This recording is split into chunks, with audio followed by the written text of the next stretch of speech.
All right, thank you for joining me for my second video of my Respond in Kind series based on my book, Respond in Kind, which I released on Kindle. So this entry was a brief one about childhood identity. And so I'm gonna dive a little bit deeper on childhood identity. I'm gonna talk about, what exactly happens in the formation of childhood identity very, very briefly. I'm also gonna talk about what happened in my childhood and the meaning behind those things. And lastly, I'm gonna tie how our childhood identity relates to our clarity on our interests and our passion on what direction we want to go in with our life.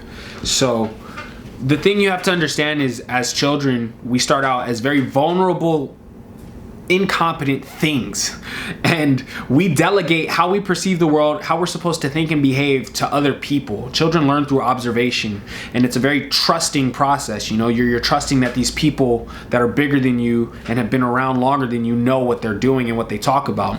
And so they also guide you to view things a certain way, right? You view fruits as good, and you view candy as bad, and all types of meaning are assigned to different things. But it's very rarely talked about the meaning that's assigned to the self. In fact, you delegate to them how you're supposed to think, and in turn they flip that and tell you how you're supposed to think about yourself.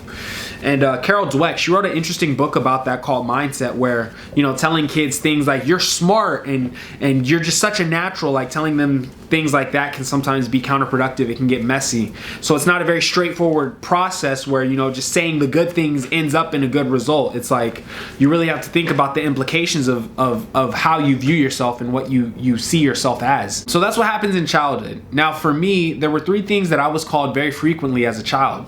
I was called spoiled, I was called lazy, and I was called a quitter very frequently. And don't get me wrong, my parents did a fantastic job, and I'm so grateful, man. They are fantastic parents. I love how they raised me.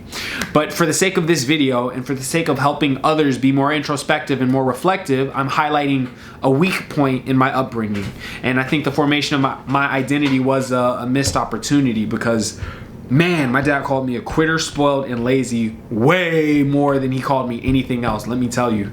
And so let's look at the meaning behind all three of those words. So when you call someone spoiled, starting with spoiled, what you're really telling them is that this is you, and you have been sheltered from the world. The world has not touched you.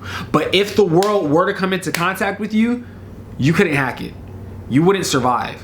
You are someone that the world throws away. You're spoiled.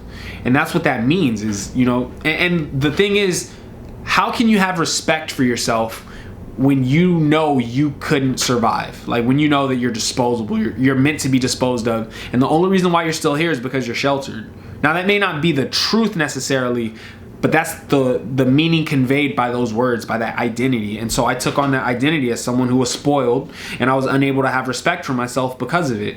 Another thing was as far as the whole lazy thing. So the thing about being called lazy is you're only gonna do things that line up with your identity. And so before you take on a task, you start with the presupposition, I'm lazy.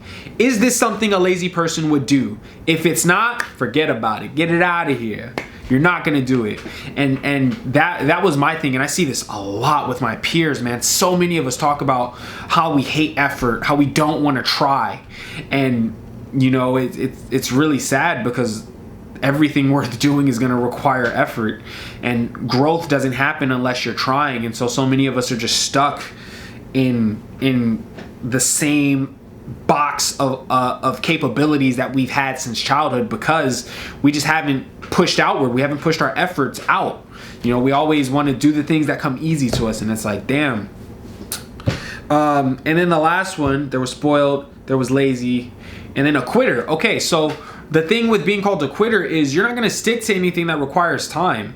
And again, you start with that presupposition, is this something a quitter can do? Take me going back to college, for instance. I initially didn't want to do this until after I had been a dancer and had proved to myself that I could stick to a process. And the reason why was because college is going to take me 2 years to transfer to a university. 2 years? 2 years. Forget about it. It's too long. A quitter's not gonna last 2 years. I was so convinced that I was a quitter that I didn't think I'd last a whole semester a lot of the times. And so that's the thing, man. And that was handed down to me from childhood. A story about how I was called a quitter was, I remember my best friend Tyler, my senior year of high school, he had just joined the track team. And I was inspired by that. I really wanted to do it. It seemed like a lot of fun. It seemed like something cool, and I was drawn to it. It was something I thought would be fun to do. I got home, and Mom had made tacos. I remember this so vividly. Mom had made tacos. Dad had just finished eating, and I brought up to him, "Hey, Dad, can I join track?" I asked him, I wanted to do track. I was happy to do it. He was like, you want to do track? I was like, yeah, I want to run. Tyler's doing track. I want to do it too. He's like, nah, I don't think you're going to do it. You're going to end up quitting. You shouldn't do it.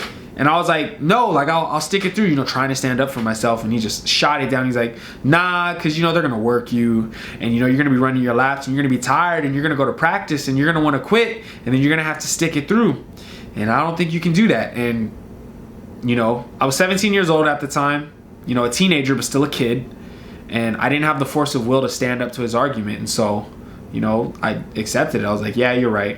I won't do track. And I ended up not doing track my senior year of high school because I was a quitter, because that's who I was, and that's who I believed I was, and that's who my parents had convinced me I was. And so if you look at that scenario, though, what happened was I came to him with optimism and with a compulsion to the rewards of doing track, right? I had incentives to want to do it, making friends, becoming an athlete. There were reasons why I saw that as something worth doing. And what he did was he shifted the focus away from reasons why I should do it, reasons why it would be enjoyable, onto all the reasons why I shouldn't and why, frankly, I can't. And I think it's good to look at the cost of something, but it's also important not to become overwhelmed with consequence. And I think that's what's happened with a lot of my peers and a lot of people my age. They've been overwhelmed with consequence, and so they program themselves to talk themselves out of doing anything that could be rewarding or fulfilling. There's a cost associated with everything, and if you're purely focused on the cost, then you're not going to see anything is worth doing.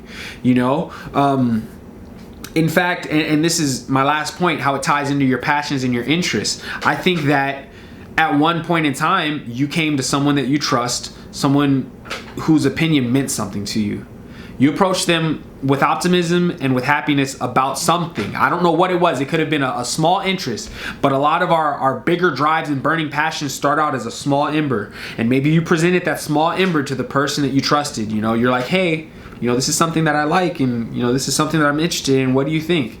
And as a child who's delegated his thinking and how he's supposed to perceive the world, when they slap that away and tell you that this is trash and this is wrong and this isn't something that's going to work out, the message that they're sending you is, well, part of it is that, you're wrong.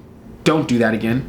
And also what they're telling you is that this isn't something worth being excited over, so knock it off.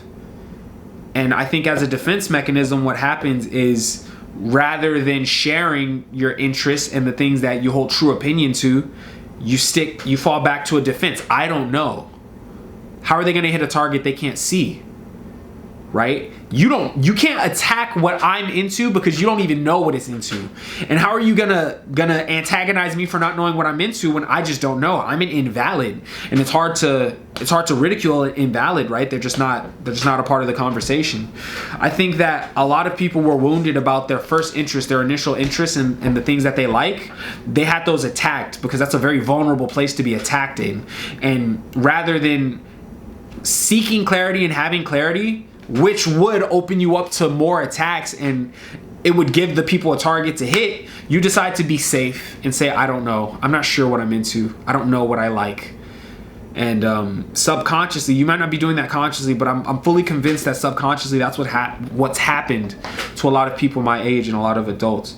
And in wrapping up this entry, I know I kind of went off on a tangent, but in wrapping up this entry, it's important to reflect on your childhood and see what exactly happened to it. I know that there's some general advice on how to better yourself and improve yourself, but I think a lot of the self-improvement happens behind you. It happens with that kid that you were a few years ago. And you need to look back and see what exactly happened to him, what words were told to him, and what identity did that kid bring to today. Because what you do today, the antidote to that childhood, is going to be dictated purely on what happened there. And there isn't general advice that's going to help you fix that. You need to get specific about what exactly happened, because the course of action has to be specific to what caused the problem. And that's my video on entry 2. I hope it was beneficial. If you watched this whole thing, then please drop a comment. Let me know what you think. I really want to engage with you guys and tell me if my thinking is wrong. Tell me if you think any of this resonates with you and it's spot on. And you know, I'm a psychology undergraduate, so I'm still learning and getting clarity on these concepts and these things. So thank you for watching. I'll see you at the next one.